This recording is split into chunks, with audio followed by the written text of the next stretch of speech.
Living people are the creditors, corporations are the debtors by Anna von Reitz.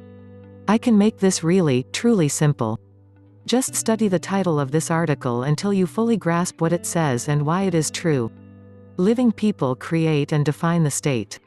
The state may be China or West Virginia.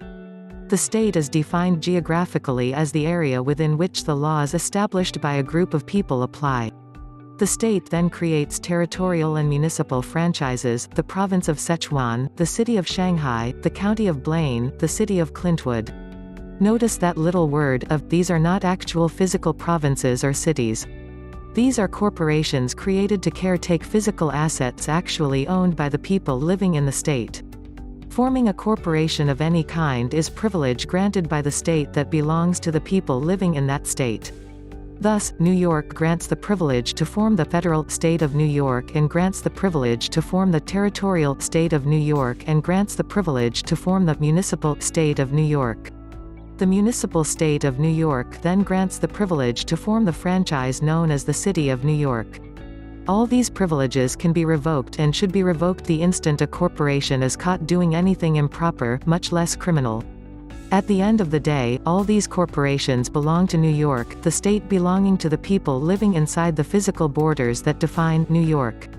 The people who live in New York are thus the creditors of all these corporations that owe their existence to them. Not the other way around. If you are being addressed as a debtor, you are being improperly addressed as a corporation, and it is up to you to know this and to take exception to it. The great fraud has been worked upon you because your trade name was deliberately misrepresented as a franchise of a bankrupt foreign corporation doing business as the United States of America, Incorporated. This is a crime of personage and identity theft and unlawful conversion that resulted in credit fraud against you and your family and was then assessed against your physical assets and labor, your good name and your estate. Neither the British monarch nor the Pope, who are the trustees responsible for protecting you from this sort of thing, move to protect you, so the fault and the breach of trust and the resulting debt is theirs, not yours. The lawful head of state of the United States of America, unincorporated, has notified the trustees of these conditions and objected to them. Now it is up to you to enforce correction. You do this by taking exception to their claims and presumptions and by actively posting notice to their officers and in their public records of your action, reclaiming your good name and returning it to the land and soil jurisdiction of your actual birth, that is, in the example, to New York, as opposed operating as a franchise of the state of New York, Inc.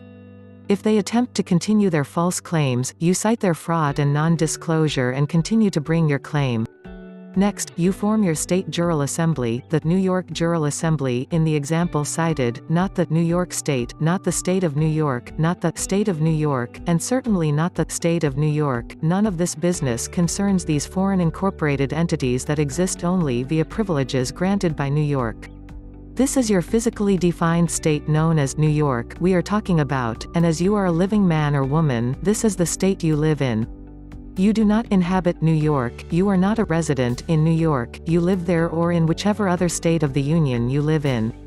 Now you are back in the driver's seat and enabled to elect your actual county sheriffs and set up your actual county courts and elect your actual justices of the peace to enforce the actual Constitution and the actual public law.